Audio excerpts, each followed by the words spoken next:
গরুমারা জাতীয় উদ্যান উত্তরের পর্যটন কেন্দ্রগুলির মধ্যে অন্যতম। এই জঙ্গল সংলগ্ন এলাকায় ছড়িয়ে ছিটিয়ে আছে আদিবাসী সম্প্রদায়ের বনবস্তিগুলো। ডুয়ার্সের ফ্লোরা ফান্না তো উপভোগ করা হয়ই, তার পাশাপাশি পর্যটকদের নিয়ে বিশেষ গাড়িতে করানো হয় জঙ্গল সাফারি। রামসাই গ্রাম পঞ্চায়েতের অধীন গরুমারা জঙ্গলের মাঝে অবস্থিত বুধুরাম বনবস্তি, আর এই জঙ্গল সাফারির সুবাদেই সেখানে পৌঁছে যাওয়া যায়। এই বনবস্তিতে রয়েছে এমন এক মানুষের বাস যিনি কিনা মৃত সরকারি খাতা কলমে। মংলি ওরাও 2022 সালের এপ্রিল মাস, সারা বিশ্বে যখন দাপিয়ে বেড়াচ্ছে করোনা, সেই সময়েরই এক ভয়ঙ্কর বিকেল। সেদিন অর্থাৎ 2022 সালের এপ্রিল মাসের এক বিকেলে জঙ্গলের উপর দিয়ে ধেয়ে এলো কাল বৈশাখী ঝড়। সেই ঝড়ের তাণ্ডবে কয়েক সেকেন্ডে লন্ডভন্ড হয়ে গিয়েছিল জঙ্গলের শান্ত প্রকৃতি, বিপর্যস্ত হয়েছিল বনবস্তির স্বাভাবিক জনজীবন। এই ঝড়ের গতিবেগ ছিল অত্যন্ত প্রবল, যার সামনে বুধুরাম বনবস্তির আদিবাসী সম্প্রদায়ের মানুষের এই দুর্বল আস্তানাগুলো উড়ে যায় খড়কুটোর মতো। রান্নার বাসন থেকে পরিচয়পত্র ঝড়ের দাপটে নিশ্চিহ্ন হয়ে গিয়েছিল সবকিছুই। সেই থেকেই সরকারি খাতা কলমে মৃতের তালিকায় নাম নথিভুক্ত হয়ে গেছে মংলি ওরাওয়ের। ফলত সব রকমের সরকারি সুযোগ সুবিধা থেকে বঞ্চিত মংলি, কোন রকম সরকারি সাহায্য তিনি পান না। তবে এই তালিকায় একা নন মংলি, বুধুরাম বনবস্তির আরো বাসিন্দাও আছেন এই দলে।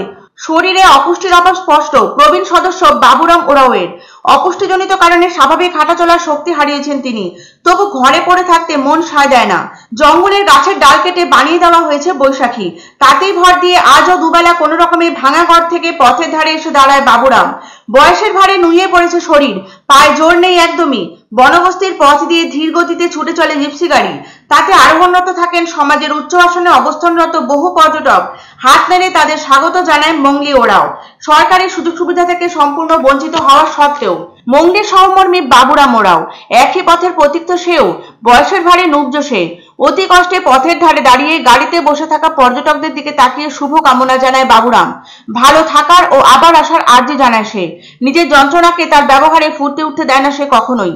তারা জীবিতই, প্রকৃতির নিয়মে ক্ষুধা তৃষ্ণা অসুখ বিসুখ সবই নিত্য নৈমিত্তিক ব্যাপার তাদেরও, কিন্তু মেলে না বার্ধক্য ভাতা প্রতিবন্ধী ভাতা কিছুই। মিলবে কি করে? সরকারি খাতা কলমে তো তারা আর বেঁচে নেই। বস্তুত চরম অনীহার শিকার বুধুরাম বনবস্তি। এখানকার আদিবাসী বাসিন্দারা জানান, আগে মোটামুটি স্বাভাবিকই ছিল তাদের জীবনযাপন, অভাব থাকলেও অভিযোগ বিশেষ ছিল না। বিশ্বজুড়ে যখন দাপট চলছিল করোনার, তখনই এক বৈশাখের বিকেল তছনছ করে দিয়ে যায় তাদের স্বাভাবিক জীবনযাত্রা। সেদিনের কালবৈশাখের ঝড়ের দাপটে প্রভূত ক্ষতি হয় তাদের, তবে কিছু মানুষের ক্ষয়ক্ষতি এতটাই প্রবল যে অস্তিত্ব নিয়ে শুরু হয়ে যায় সংকট। সরকারি খাতা কলমে মৃত বলে পরিগণনা করা হয় মংলি ওরাও, বাবুরাম ওরাও সহ আরো কয়েকজন বুধুরাম বনবস্তির বাসিন্দাকে।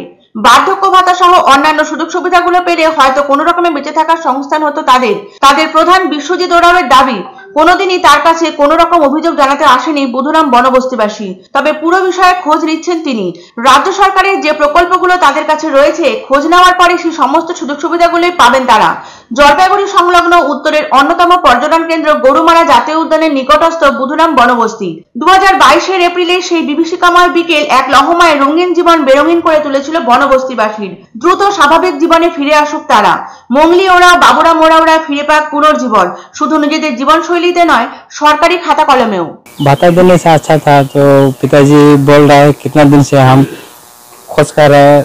इससे मेरे पिताजी की उम्र में जो उम्र है उसको मिल रहा है, इसका ज्यादा उम्र हो गया, इसको नहीं मिल रहा है भाता। তো নাই, আর ওই যে আধার কার্ড নাই, যে ওই জন্য পাই না পয়সাগুলো। অনেক দূর থেকে আসে, 2 বছর থেকে ঝড়ে না চলে গেছে। ঝড়ে চলে যায়? হ্যাঁ, 4-5 জন বাকি আছে, বয়স হয়ে গেছে, ওদের হয়নি জানাইছে, কিন্তু বয়স মানে পুরো ক্লিয়ার হয় না, এই জন্য যারা একজন তো বুড়ি হয়ে গেছে, কিন্তু পাচ্ছিল কিন্তু কি করে মানে বন্ধ হয়ে গেছে।